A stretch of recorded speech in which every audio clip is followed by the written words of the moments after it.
नवीन टॉपिकला start करतो आहोत आणि तो टॉपिक म्हणजे डेव्हलपमेंट ऑफ मेल गॅमेटोफाइट. लास्ट लेक्चरला आपण structure of pollen grain study केलेलं होतं. आता आपल्याला काय करायचं आहे, या पोलन ग्रेन्सची म्हणजेच मेल गॅमेटोफाइटची म्हणजेच मायक्रोस्पोरची डेव्हलपमेंट कशी कॅरी ऑन केली जाते ती फक्त काय करायचं आहे, स्टडी करायचं आहे. So let us start the topic that is the development of male गॅमेटोफाइट.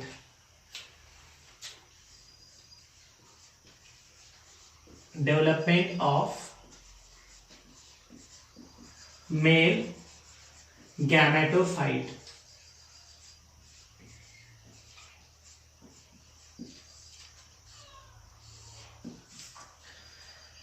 So आता आपण थोडंसं पाठीमागे जाऊयात. मी मागेही तुम्हाला सांगितलेलं होतं की पोलन ग्रेन्स किंवा मेल गॅमेटोफाइट हे कुठे डेव्हलप केले जातात, तर पोलन सॅक मध्ये डेव्हलप केले जातात. म्हणजे अँथरलोब मध्ये ज्या पोलन सॅक असतात त्या पोलन सॅक मध्ये म्हणजेच मायक्रोस्पोरॅन्जियम मध्ये हे पोलन ग्रेन्स मेल गॅमेटोफाइट डेव्हलप केले जातात. मग या पोलन सॅक मध्ये आधी एक इनिशियल सेल्स तर असेल, म्हणजे सुरुवातीला एक कोणती तरी सेल असेल ज्या सेल पासनं पोलन ग्रेन्स तयार होतील आणि अशा सेल्सला, अशा टिश्यूला आपण म्हटलं होतं स्पोरोजिनियस टिश्यू. आठवत असेल तुम्हाला, आपण काहीच असं स्ट्रक्चर बघितलेलं होतं आणि याच्यामध्ये कुठेतरी पोलन सॅक होतात. ओके, आणि ह्या पोलन सॅकच्या मध्ये जे टिश्यू आहे, ज्या सेल्स आहेत, त्या सेल्सला, त्या टिश्यूला कोणत्या सेल्स, कोणते टिश्यू म्हटलं होतं, तर स्पोरोजिनियस टिश्यू असं म्हटलं होतं. So here the pollen grain development starts from the sporogenous tissue. Okay, so first term एकदा कन्फर्म करून टाका की पोलन ग्रेन डेव्हलपमेंट ही नेहमी कोणत्या टिश्यू पासून स्टार्ट केली जाते, तर स्पोरोजिनियस टिश्यू पासून स्टार्ट केली जाते. हियर पोलन ग्रेन्स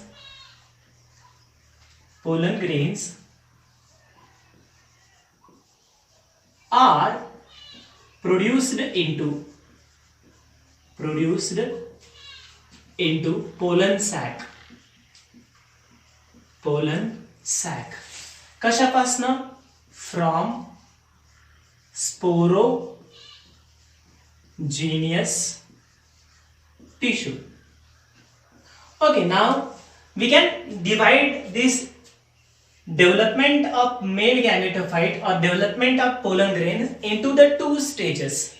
ही जी डेव्हलपमेंट आहे, मान्य आहे की स्पोरोजिनियस टिश्यू पासूनच डेव्हलपमेंट होते, पण याला आपण किती स्टेजेस मध्ये डिवाइड करतोय?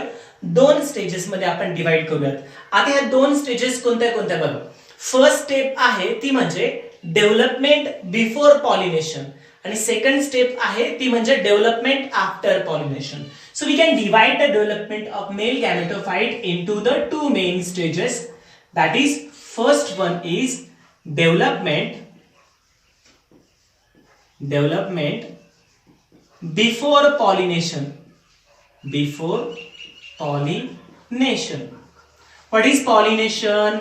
The release of pollen grains from the anther lobe and deposition it to the stigma is the pollination. Means काही डेव्हलपमेंट ह्या अँथरलोब मध्येच कॅरी ऑन केल्या जाणार आहे आणि त्या डेव्हलपमेंट कशामध्ये येणार आहे? Development before pollination. आणि उरलेल्या डेव्हलपमेंट ज्या आहेत ना, त्या जेव्हा पोलन ग्रेन्स स्टिग्मावर डिपॉझिट होतील त्यावेळेस कॅरी ऑन केल्या जातील. अशा प्रकारच्या या डेव्हलपमेंटला आपण काय म्हणणार आहे? Development after pollination. Development after pollination.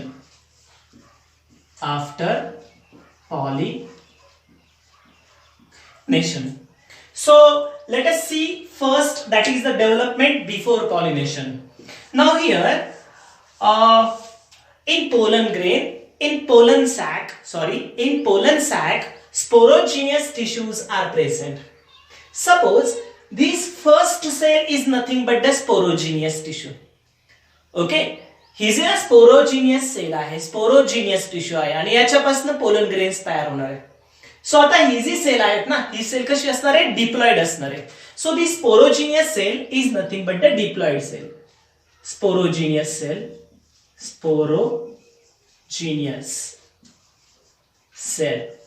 and this sporogenous cell is diploid in nature. Diploid means तुम्हाला माहिती आहे ही एक गॅमेटिक सेल आहे आणि सुरुवातीची गॅमेटिक सेल जोपर्यंत त्याच्यामध्ये मियोसिस होत नाही तोपर्यंत ही जी सेल आहे ही सेल डिप्लॉइडच असते आणि जेव्हा मिओसिस होईल त्यावेळेस ती सेल हॅप्लॉइड होणार आहे. So here sporogenous cell is a diploid in nature. Now, initially, this diploid sporogenius cell divides by the mitotic divisions. इथे mitotic divisions carry on केल्या जाणार आहे. So here mitotic divisions are there. Here mitotic divisions are there. Mitotic division. So mitotic divisions पासून स्पोरोजिनियस sale पासून दोन cells तयार होतील. एका स्पोरोजिनियस सेल पासून दोन सेल तयार होतील, मान्य मायटॉटिक डिव्हिजन्सने. पण क्रोमोझोमल नंबर हा कसा असणार आहे, कॉन्स्टंट असणार आहे. क्रोमोझोमल नंबर मध्ये काही चेंजेस होणार आहे का, नाही. क्रोमोझोमल नंबर मध्ये चेंजेस होणार नाही. So chromosomal number remains the constant and this newly produced cell is called as microspore mother cell.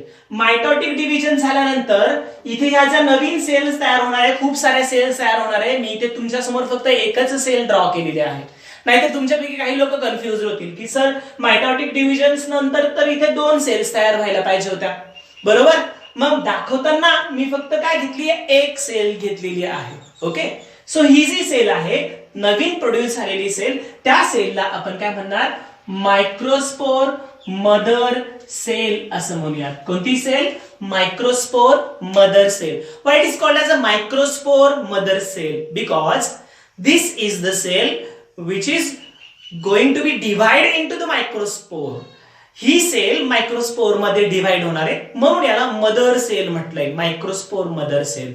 So microspore mother cell सुद्धा कशी असणार आहे, it is also diploid in nature. ही सुद्धा डिप्लॉइड असेल का, मायटॉटिक डिव्हिजन्स नंतर ज्या सेल्स तयार होतात त्यांच्यामध्ये क्रोमोझोमल नंबर कसा असतो, पॅरेंट आणि ऑफस्प्रिंग सेलचा तर सेमच असतो. So here these are also diploid in nature. प्रश्न बहुतेक वेळा विचारला जातो की मायक्रोस्पोर मदर सेल्स हॅप्लॉइड आहे का डिप्लॉइड आहे, कन्फर्म करून टाका. Microspore mother cell is a diploid. Sporogenous cell haploid का diploid, these are the diploid. Now microspore mother cell divides by meiotic division. आता पुढची जी डिव्हिजन आहे ती डिव्हिजन कोणती असणार आहे, meiotic division. Microspore mother cell divide by meiotic division. Meiotic division. So it is divided by meiotic division. म्हणजे इथे meiosis carry on केलं जाईल. Okay. So here in meiosis one cell produces the four cell and chromosome number become half. एका sale पासून चार cells तयार होतील. So इथे मी चार सेल्स दाखवलेले आहे. And each cell is having the half chromosome compared to the parent. Parents मध्ये डिप्लॉइड सेट ऑफ क्रोमोझोम आहे, मग इथे हाफ क्रोमोझोम्स होणार आहे. म्हणजेच इच sale is haploid in nature. प्रत्येक सेल कशी असणार आहे, हॅप्लॉइड असेल. सो ही सेल सपोज कशी असेल, हॅप्लॉइड इन नेचर असेल. ही पण हॅप्लॉइड इन नेचर असेल. या सेलला पण आपण हॅप्लॉइड म्हणूयात. सो या सेलला पण आपण हॅप्लॉइड म्हणूयात. सो इथे ना एक सेल बरोबर चार सेल मध्ये डिवाइड होते आणि या चार सेल्स बरोबर अशा गोलाकार एकत्रितपणे दिसतात. याला आपण काय म्हणूयात, इट इज अ टेट्रॅड. हा एक प्रकारचा टेट्रॅड आहे. Why it is called a tetrad, because four cells are there. चार सेल्स आहेत म्हणून याला आपण काय म्हणूयात, टेट्रॅड असं म्हणूयात. So here four microspore, that is tetrahedral tetrad of microspore is produced. इथे टेट्राहेड्रल टेट्रॅड ऑफ मायक्रोस्पोर असणार आहे. So it is tetrahedral tetrad of microspore. किंवा सिंपली एक काम करूयात आपण याला टेट्राहेड्रल म्हणूयात, टेट्रॅड ऑफ मायक्रोस्पोर म्हणूयात. सो यार each mother sale give tetrad of microspore. Four microspores या ठिकाणी प्रोड्यूस होणार. सो आता परत, now each microspore develops into the pollen grain. प्रत्येक मायक्रोस्पोर पासून मग एक पोलन ग्रेन, ज्याचं स्ट्रक्चर आपण मागच्या व्हिडिओमध्ये बघितलं होतं, मागच्या लेक्चरला. सिंगल सेल मायक्रोस्पोर इथे तयार होणार.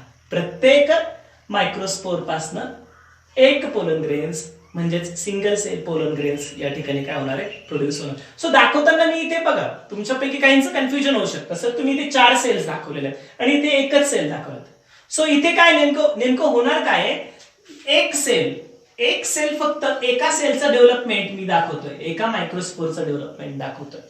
बाकीच्यांचं सुद्धा डेव्हलपमेंट होणार आहे, बाकीच्यांचं सुद्धा त्या करस्पॉन्डिंग सेल्स मध्ये डेव्हलपमेंट होणार आहे. ओके, म्हणजे आपण असं म्हणू शकतो, जर पोलन ग्रेन्स प्रोड्यूस करायचे असतील, 4 पोलन ग्रेन्स तयार करण्यासाठी एक मायक्रोस्पोर मदर सेल लागते आणि एक मियोटिक डिव्हिजन लागते. एका मियोटिक डिव्हिजन्समुळे 4 पोलन ग्रेन्स तयार होणार आहे. म्हणजेच एका मायक्रोस्पोर मदर सेल पासून किती 4 पोलन ग्रेन्स तयार होतील. तुम्हाला असं बहुतेक वेळा विचारलं जातं, how many meiotic divisions are required for the production of 100 pollen grains. 100 pollen grains तयार करण्यासाठी किती meiotic divisions लागतील. Now for the production of 100 pollen grain there is need of 25 meiotic division. 25 meiotic divisions लागतील. 25 meiotic divisions पासून 100 pollen grains तयार होतील. हा number तुम्हाला चेंज करून दिला जाऊ शकतो, मग तुम्ही त्या ठिकाणी बघायचा तो नंबर. कदाचित मग तुम्हाला 100 पोलन ग्रेन्स दिले जातील किंवा मग 200 ही पोलन ग्रेन्स दिले जातील, 400 पोलन ग्रेन्स दिले जातील. सो त्या ठिकाणी फक्त तुम्ही बघायचं की एका मियोटिक डिव्हिजन्समुळे 4 पोलन ग्रेन्स तयार होतात किंवा एका मायक्रोस्पोर मदर सेल्समुळे 4 पोलन ग्रेन्स तयार होतात. So that is the formation of single cell microspore. So this is a single cell microspore, this is a single cell pollen grain. It is single cell pollen grain and it is haploid in nature. Haploid acyl. Okay, now next, this single cell pollen grain divides mitotically. आता इथे परत याच्यामध्ये कोणती division होते माहिती का, परत mitotic division होते. आणि ही मायटॉटिक डिव्हिजन झाल्यानंतर तुम्हाला माहिती आहे, परत मायटॉटिक डिव्हिजन झाल्या म्हणजे किती सेल्स तयार होणार, 2 सेल्स तयार होणार. सो इथे मायटॉटिक डिव्हिजन्स होणार आणि या मायटॉटिक डिव्हिजन्समुळे इथे किती सेल्स तयार होतील, तर 2 सेल्स तयार होतील. So now here mitotic division, but this mitotic division is unequal. He mitotic division unequal आहे. अनइक्वल म्हणजेच काय, आता मायटॉटिक डिव्हिजनच्या काही कन्सेप्ट मी तुम्हाला सांगतो बघा. मायटॉटिक डिव्हिजन एक नॉर्मल मायटॉटिक डिव्हिजन असते, ज्याच्यामध्ये एका सेल्स पासून 2 सेल्स तयार होतात आणि दोन्ही सेल्स या ठिकाणी दोन्ही सेल्स मध्ये क्रोमोसोमल नंबर सेम असणार आहे. ओके, ही नॉर्मल मायटॉटिक डिव्हिजन जी 11वीला तुम्ही स्टडी केलेली आहे. आता अनइक्वल मायटॉटिक डिव्हिजन्स म्हणजे काय, द अनइक्वल मायटॉटिक डिव्हिजन्स मध्ये यस क्रोमोसोम नंबर तयार होणाऱ्या 2 सेल्स मध्ये सारखाच असणार आहे, परंतु त्यांची जे सायटोप्लाझम आहे, प्रोटोप्लाझम आहे ते कमी जास्त असेल. Means 1 cell is having the large size and 1 cell is having the small size. एक सेल स्मॉल साइजची असेल आणि एक सेल लार्ज साइजची असेल तर त्याला आपण म्हणणार आहे अनइक्वल मायटॉटिक डिव्हिजन. आणि तिसऱ्या प्रकारचं एक मायटॉटिक डिव्हिजन असतं, त्याला म्हटलं जातं nuclear mitotic division. In nuclear mitotic division, only nucleus is going to be divided. Okay, nuclear mitotic division मध्ये फक्त न्यूक्लियस डिवाइड होणार आहे. कन्फ्युज होऊ नका, लक्षात असू द्या. मायटॉसिस परत 3 प्रकारचं असतं, वेगवेगळं आहे. अमायटॉसिस वगैरे ह्या कन्सेप्ट वेगळ्या आहेत, पण नॉर्मली मायटॉसिस 3 प्रकारचं असतं. एका मायटॉसिस मध्ये म्हणजे नॉर्मल मायटॉसिस मध्ये काय होणार आहे, सेल्स एका सेल्स पासून 2 सारख्या सेल्स होणार आणि क्रोमोझोम नंबर पण तिथे कॉन्स्टंट असणार आहे. ओके, हे नॉर्मल मायटॉसिस जे 11वीला तुम्ही बघितलेलं आहे. दुसऱ्या टाइपच्या मायटॉसिस मध्ये काय होतंय, यस एक सेल डिवाइड होईल, त्याच्यापासून 2 सेल्स तयार होणार, मान्य आहे. या दोन्ही सेल्स मध्ये क्रोमोझोम नंबर पण कॉन्स्टंट आहे, मान्य आहे. परंतु एक सेलची साईज जास्त असेल आणि एक सेलची साईज कमी असेल. So one is large in size and other is small in size. So unequal mitotic division. आणि न्यूक्लिअर मायटॉटिक डिव्हिजन्स मध्ये फक्त न्यूक्लियस डिवाइड होणार, सेल फक्त एकच राहणार, सेल डिवाइड होणार नाही. इथे सेकंड टाइपचं मायटॉसिस इथे होतंय, unequal mitotic division. So here this single cell divide into the two cell, दोन सेल्स मध्ये डिवाइड होणार. Now this red large cell, ही जी रेड लार्ज सेल आहे, या रेड लार्ज सेलला आपण म्हणणार आहे that is the vegetative cell. Vegetative cell और it is also called as tube cell, त्याला आपण ट्यूब सेल असंही म्हणू शकतो. Large cell is called as vegetative or tube cell. Okay, and now inner to the vegetative cell, within the vegetative cell a small cell is produced, small cell is present, and that small cell is called as generative cell. Generative cell. Okay, so large cell ला तुम्ही काय म्हणणार, right, काय vegetative sale किंवा tube sale म्हणणार. असं का म्हणणार, कारण की पोलन ट्यूब फॉर्मेशन साठी पुढे ही जी पोलन ट्यूब तयार होते ना, ही पोलन ट्यूब कशापासून तयार होते, व्हेजिटेटिव्ह सेल पासून तयार होते. म्हणून त्याला या ठिकाणी आपण एक तर व्हेजिटेटिव्ह सेल म्हणा किंवा ट्यूब सेल असं म्हणू शकतो. कारण की पुढे मेल गॅमेट प्रोडक्शन मध्ये व्हेजिटेटिव्ह सेलचा रोलच नाहीये. म्हणजे जे मेल गॅमेट्स तयार केले जाणार ना पोलन ग्रेन्स मध्ये, तिथे व्हेजिटेटिव्ह सेलचा काहीही रोल नाही. सो व्हेजिटेटिव्ह सेल म्हणून त्याला म्हटलंय. ओके, आता इथे generative cell, because it is responsible और it is useful for the generation of the male gametes. Male gametes तयार करण्यासाठी याची गरज पडते, म्हणून याला आपण काय म्हणणार आहे, जनरेटिव्ह सेल असं म्हणणार आहे. ओके, दोघांमधला डिफरन्स बघूया. मी एक काम करतो, आधी आपण यांना स्टेटमेंट परत एकदा रिवाइज करूया. Here a single cell microspore divide by mitotic division to produce two unequal cell. Large cell is called as vegetative or tube cell and it is useful for the production of pollen tube. And the small cell which is present within the vegetative cell, this small cell is called as generative cell. Okay, आता अजून एक महत्वाची term, ह्या vegetative sale मध्ये ना खूप सारं food material present असणार आहे. So it consist the large amount of food cell. Okay, काही क्वेरी याच्यामध्ये. So that is about the vegetative cell and generative cell. ठीक आहे. Now this pollen grain is referred as a two cell stage. याला two cell stage pollen grains असं म्हणूयात. This is the single cell stage pollen grain and this one is the two cell stage pollen grains. तुम्ही म्हणा sir याचा diploidy किंवा मग ploidy काय आहे, प्लॉइडी नंबर काय, नीट परत एकदा ऐका. जर single cell pollen grain haploid असेल तर 100% व्हेजिटेटिव्ह ट्यूब सेल सुद्धा हॅप्लॉइड असणार आहे आणि जनरेटिव्ह सेल सुद्धा कशी असणार आहे, हॅप्लॉइडच असणार आहे. मग ही पण व्हेजिटेटिव्ह ट्यूब सेल पण काय असणार आहे, हॅप्लॉइड, आणि जनरेटिव्ह सेल पण काय असणार आहे, हॅप्लॉइडच असेल. Okay, now this pollen grain is ready to pollinate. म्हणजे आतापर्यंत ही डेव्हलपमेंट कुठे कॅरी ऑन केली जाते, तर अँथर लोब मध्येच कॅरी ऑन केली जाते. कुठे कॅरी ऑन केली जाते, तर अँथर लोब मध्ये कॅरी ऑन केली जाते. आणि आता इथून पुढे म्हणजे बहुतेक प्लांट्स मध्ये ज्यावेळेस पोलन ग्रेन अँथर लोब मधनं बाहेर पडतात त्यावेळेस ते कोणत्या स्टेज मध्ये असतात, टू सेल स्टेज मध्ये असतात. हा एक पॉइंट इम्पॉर्टंट आहे, हा एकदा कन्फर्म करा. Maximum pollen grains are released at the two cell stage. Two cell stage मध्येच काय केले जातात, रिलीज केले जातात.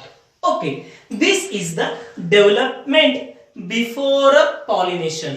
इथपर्यंत मग या ठिकाणी एक इम्पॉर्टंट मेथड कॅरी ऑन केली जाणार आहे आणि ती मेथड कोणती असणार आहे, तर pollination. So this is the pollination. Okay, now after pollination when pollen grains are deposited on the stigma, जेव्हा pollen grains स्टिग्मावर डिपॉझिट होतील तेव्हा काय होणार, जेव्हा पोलर ग्रेन्स या ठिकाणी स्टिग्मावर डिपॉझिट होणार त्यावेळेस मग नेक्स्ट डेव्हलपमेंट स्टार्ट होणार आणि त्याला काय म्हणणार आहे, डेव्हलपमेंट आफ्टर पॉलिनेशन.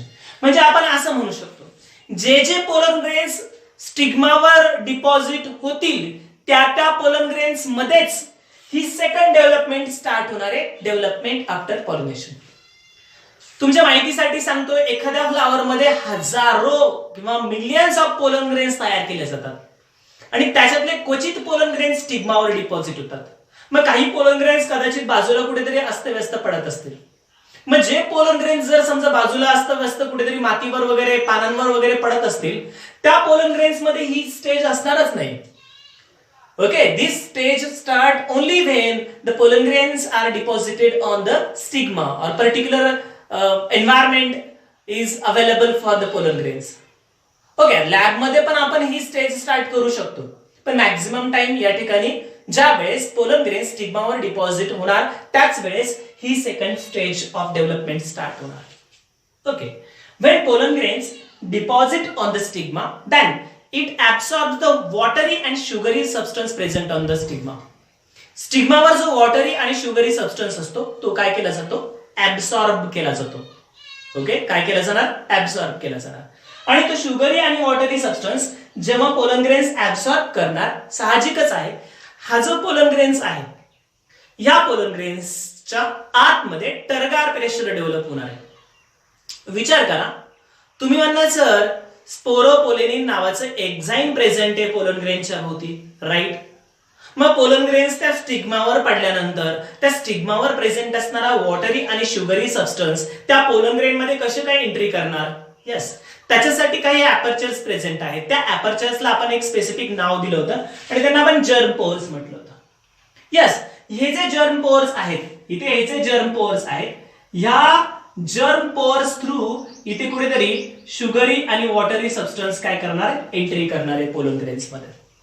आणि ज्यावेळेस तो वॉटरी सबस्टन्स त्या पोलन ग्रेन्स मध्ये एंट्री करतो त्यावेळेस पोलन ग्रेन्सच्या जे आतली व्हेजिटेटिव्ह सेल आहे ती आतली व्हेजिटेटिव्ह सेल स्वेल होते. मीन्स त्याच्या आतमध्ये टर्गार प्रेशर एक डेव्हलप केलं जातं आणि मग ते प्रेशर रिलीज कुठून करायचं, साहजिकच आहे बाजूला पूर्ण हार्ड कव्हरिंग आहे, ते प्रेशर रिलीज करणं गरजेचं आहे आणि मग ते रिलीज केलं जातं एका ठिकाणी, एका जर्म पोर मधनं ते रिलीज केलं जातं आणि ते प्रेशर रिलीज करताना इथे एक ट्यूब तयार होते आणि त्याला म्हणायचं पोलन ट्यूब. काय म्हणायचं, पोलन ट्यूब म्हणायचं.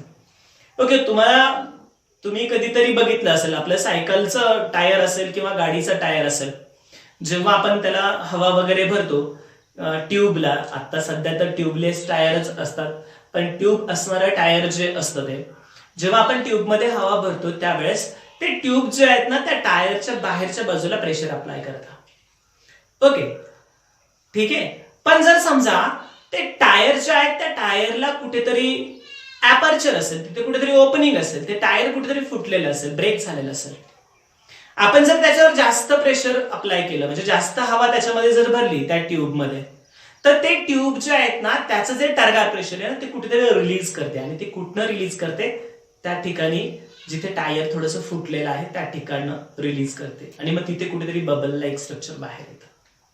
मीन्स जिथे जागा आहे त्या ठिकाणी हे प्रेशर रिलीज करण्याचा प्रयत्न केला जातो आणि ती प्रेशर रिलीज करण्याची जी प्रोसेस आहे ना इथे त्याला पोलन जर्मिनेशन असं म्हटलं जातं. Okay, so here this pollen tube is going to be formed. Which cell is responsible for the formation of pollen tube? That is vegetative cell is responsible for the formation of pollen tube. So this is the pollen tube. Pollen tube. Okay, now next. Now as the pollen tube grow, this vegetative nucleus, this is the vegetative nucleus, or that is a tube cell nucleus. Vegetative cell nucleus or tube cell nucleus. This vegetative nucleus migrate to the tip of pollen tube. हा जो vegetative nucleus आहे ना हा कुठे migrate होणार, pollen tube च्या tip कडे, and followed by a generative cell. मग त्याच्या पाठीमागे जनरेटिव्ह सेल फॉलोड करणार, त्याच्या पाठीमागे जनरेटिव्ह सेल जाणार. म्हणजे जसजशी पोलन ट्यूब ग्रो होणार तसं व्हेजिटेटिव्ह न्यूक्लियस त्या पोलन ट्यूबच्या टिपला मायग्रेट होणार आणि त्याच्या पाठोपाठ काय असणार आहे तर व्हेजिटेटिव्ह न्यूक्लियस असेल. जनरेटिव्ह न्यूक्लियस असेल. So this is the generative nucleus and this is the vegetative nucleus.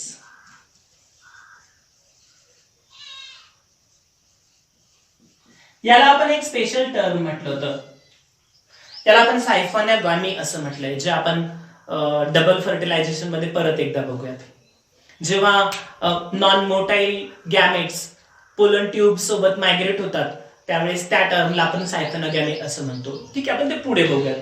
So here now next this generative nucleus only divide by the mitotic division. मग याच्यामध्ये मायटोटिक डिव्हिजन कॅरी ऑन केले जाते. Mitotic division नीट परत एकदा ऐका. सुरुवातीला काय होतं, सुरुवातीला इथे पॉलिनेशन झाल्यानंतर पोलन ट्यूब फॉर्मेशन होणार. पोलन ट्यूब तयार झाली की व्हेजिटेटिव्ह न्यूक्लियस कुठे मायग्रेट होतो, टिपला, आणि त्याच्यानंतर कोण असणार आहे, जनरेटिव्ह न्यूक्लियस असणार आहे. ठीक आहे, आणि आता लास्ट स्टेप कोणती असणार आहे तर हा जो जनरेटिव्ह न्यूक्लियस आहे, हा जनरेटिव्ह न्यूक्लियस कोणत्या, ह्या जनरेटिव्ह न्यूक्लियस मध्ये कोणती डिव्हिजन कॅरी ऑन केली जाते तर मायटोटिक डिव्हिजन कॅरी ऑन केली जाते. Now generative nucleus divide by the mitotic division to produce a two nucleus them called as a two male gamete. किती मेल गॅमेट्स तयार होतात तर 2 मेल गॅमेट्स तयार होतात. So this is the mature male gametophyte. Mature male gametophyte याला आपण काय म्हणणार आहे, मॅच्युअर मेल गॅमेटोफाइट. जर तुम्हाला मॅच्युअर मेल गॅमेटोफाइटची किंवा मेल गॅमेटोफाइटची डायग्राम विचारली तर ही इथे इम्पॉर्टंट आहे डायग्राम, ज्याच्यामध्ये तुम्हाला पोलन ट्यूब दाखवायचे, त्यानंतर व्हेजिटेटिव्ह न्यूक्लियस कुठेतरी ट्यूबला असेल आणि काय असणार आहे, 2 मेल गॅमेट्स असतील. Okay, that is about the development of male gametophyte. या पद्धतीने तुम्हाला डेव्हलपमेंट ऑफ मेल गॅमेटोफाइट काय करता येईल, मेन्शन करता येईल. आपण काय करूयात, थोडक्यात रिवाइज करूयात. ओके, इकडे लक्ष द्या सगळ्यांनी. So here development of male gametophyte is divided into the 2 steps. First is the development before pollination and second is the development after pollination. Okay. मग आता डेव्हलपमेंट बिफोर पॉलिनेशन्स मध्ये इथे आता मी स्टेटमेंट लिहितो. पहिल्यांदा काय होत आहे, स्पोरोजिनियस, कोणती, स्पोरोजिनियस टिश्यू डिवाइड्स बाय कोणती division, mitotic division. Mitotic division to produce diploid microspore mother cell. मी याला डिप्लॉइड म्हणणार. नेक्स्ट स्टेप कोणती असणार आहे, microspore mother cell divides meiotically to produce a tetrad of microspore. Here microspore mother cell divides by meiotically. कशामध्ये divide होणार, into tetrad of microspore, into tetrad of microspore. मग आता प्रत्येक मायक्रोस्पोर कसा असणार आहे तर haploid. each microspore is haploid. So here that is about this single term. Now next, each microspore is divided by unequal mitotic division. Each microspore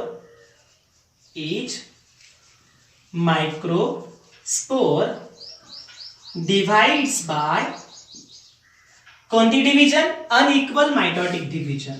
unequal mitotic division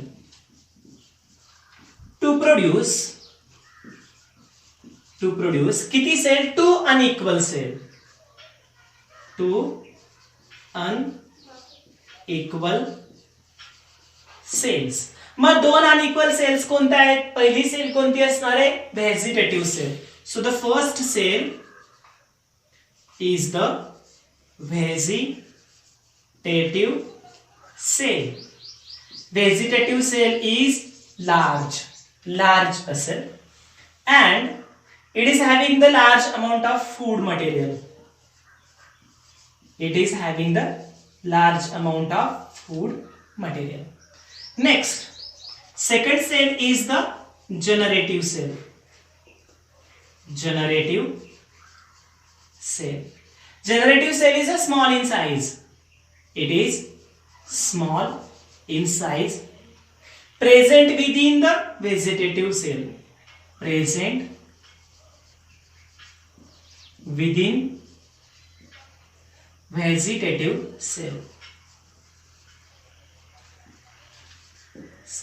Okay, and now these two cell stage pollen grain is ready to pollinate. Pollen grain 2 cell stage pollen grain ready to pollinate. Okay, so that is about the development before pollination. एवढ्या term तुमच्या आल्या पाहिजे त्याच्यामध्ये. First, second, third, that is the fourth term. ह्या term before development मध्ये आल्या पाहिजे. आता आफ्टर डेव्हलपमेंट मध्ये कोणत्या पॉइंट्स येणार? First, when pollen grain deposit on stigma, it absorbs the watery and sugary substance present on the stigma. काय इथे? When pollen grain deposits on, कशावर डिपॉझिट होणार? स्टिग्मा. It absorbs कोणता? Watery and sugary substance. Watery and sugary substance. Okay, now here due to the turgor pressure it forms the pollen tube. Me directly लिहितो. By this it forms the pollen tube. Vegetative cell forms pollen tube. Okay, that is called as a pollen germination. Formation of pollen tube is called pollen germination. Now next step. After formation of pollen tube, vegetative nucleus migrate to the tip of pollen tube followed by generative nucleus. Vegetative nucleus migrate. कुठे migrate होणार? Migrate at pollen tube. Vegetative nucleus migrate at pollen tube followed त्याच्या पाठीमागे कोणता nucleus असणार आहे? followed by generative nucleus. Okay, now last step. Here generative cell or generative nucleus divide by mitotic division into the two male gamete. Generative nucleus or generative cell divides by कोणती division? Mitotic division. Divides by mitotic division into two male gamete. Two male gametes. So that is about the development after pollination. या डेव्हलपमेंटला आपण development after pollination असं म्हणू शकतो. So this is about the development of male gametophyte. या पद्धतीने तुम्ही ते explain करू शकता. एकदा व्यवस्थितपणे हे बघा. डायग्रॅमॅटिकली तुम्ही व्यवस्थितपणे जर समजून घेतलं तर तुम्हाला थेरॉटिकली ते मेन्शन करता येईल. ओके. काही अडचण असेल, काही क्वेश्चन्स असेल तर या ठिकाणी रिप्लाय करा, कमेंटमध्ये विचारा, किंवा तो क्वेश्चन ग्रुपवर स्नॅप करून पाठवला तरी चालेल. ठीक आहे. आता या ठिकाणी मी थांबतोय. पुढच्या लेक्चरला आपण स्ट्रक्चर ऑफ ओव्ह्यूल या ठिकाणी स्टडी करूयात. ओके. धन्यवाद.